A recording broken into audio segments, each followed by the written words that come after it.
pandas. For today's video, I'm going to be showing you how to customize your very own Littlest Pet Shop Totoro. If you're not quite sure what Totoro is an animation from a movie called My Neighbor Totoro, and it's one of my favorite animes. So I decided to make a LPS custom of him. Now, he's not my original idea, so feel free to copy this idea to make your own LPS Totoro. So without further ado, let's get started.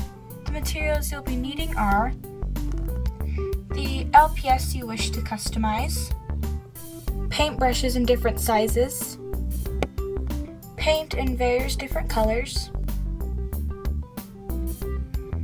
a bowl of water to wash out your paintbrushes, and if you wish to mix any colors, a piece of paper or a paint palette to mix your color on.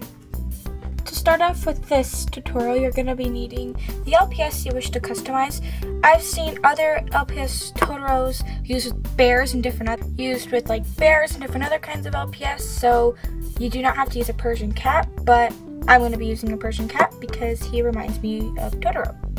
So first off, what you're going to want to do is you're going to want to make sure the LPS you're using is cleaned and doesn't have any dirt or oils on him or her, because that doesn't work well with the paint. So make sure the LPS you have is cleaned, and mine is clean.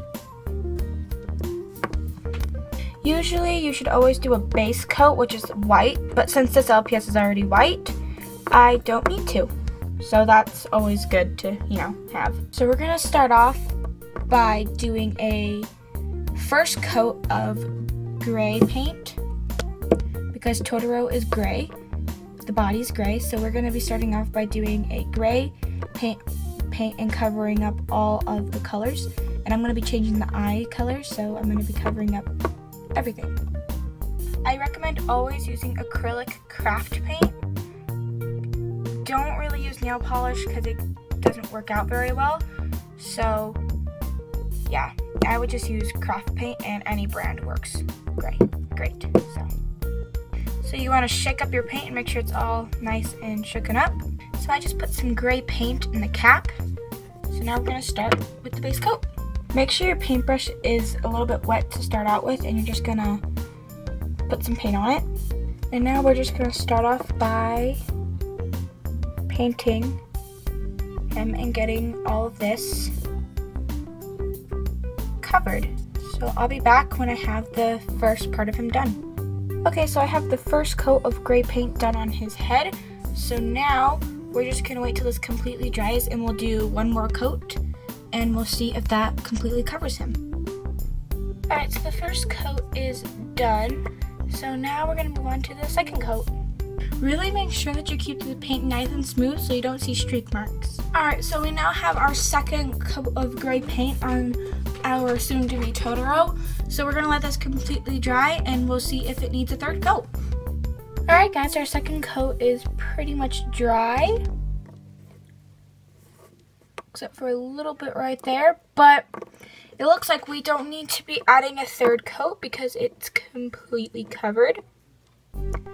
So we're going to be moving on to the body, and the only parts we're going to be painting gray are the tail and the legs, because this part is going to be cream. So yeah, once again, just shake up your paint really good, and we are just going to start painting the legs and the tail. Okay guys, so I have the body and the tail all painted in gray with the first coat, and we'll let this completely dry, and by the looks of it, we're already going to be needing a second coat, but we're going to let this completely dry before doing that second coat. Okay guys, our first coat on the body is completely dry, so we're going to move on to putting one more coat on this guy. Once again, keep your paint really smooth or you'll see streak marks. Okay guys, I have the second coat on our body. So now we're going to let this completely dry, and then we'll do the cream part on Totoro's chest. Alright guys, our Totoro is looking really good.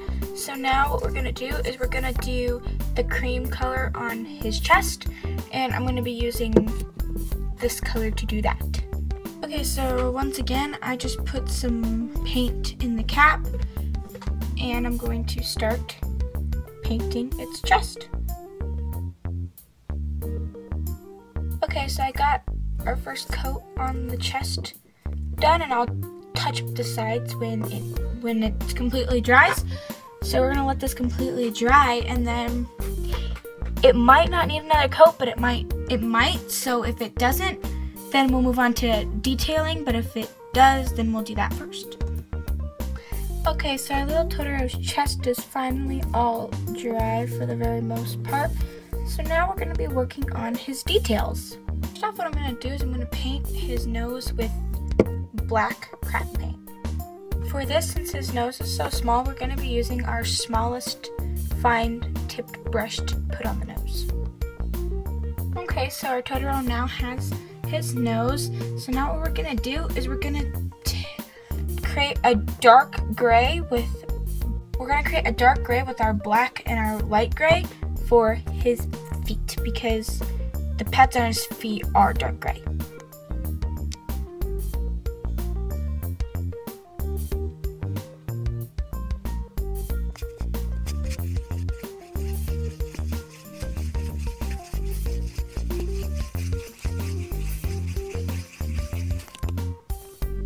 Once again, taking our fine tip brush and dipping it in the paint and putting it on the pads on his feet. Okay, so now we have the nose and the pads of his feet painted, so I'm just gonna let that dry for about 5 minutes and then we'll work on other details.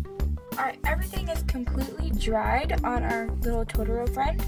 So now we're gonna do the eyes. We're gonna work on his eyes now, and to do that, first we're gonna do a top coat of just white on his eyes to give us a base. Tap some white on my paintbrush, and I'm just gonna color in his eye with the white.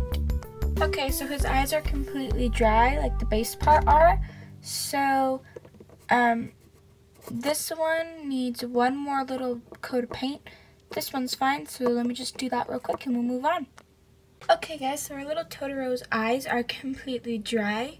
So now we're gonna do the top part, which is gonna be black, like the top of the eye. So I'll show you what I mean by that. Okay, so I did the black part, and now the only thing left to do with the eyes is the little white pupils, which are really easy to do. You can use the back of your paintbrush actually to do that. Okay, so Totoro's eyes are complete. So now that we're completely done with the eyes, the only step left that we need to do is we need to do the triangles on Totoro's chest, and we need to do the whiskers that he has, which he has 2. So we're going to do the triangles on his chest now, which are the same gray color as his body. Okay guys, so I added my final detailing,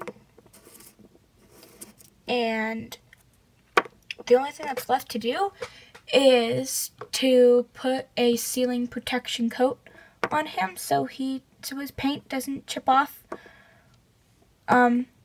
when he's in use.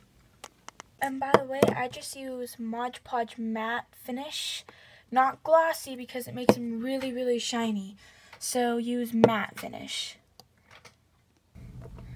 Alright guys, my custom Totoro is now complete. That it has its clear coat on and the paint won't get scuffed off. I really hope you guys enjoyed this, and let me know down in the comments if I should do more of these types of videos. Sorry the lighting's really bad right now. This custom and this video took me pretty near all day. It's almost 8:30, so yeah. Well, thanks for watching guys, and I hope you enjoyed.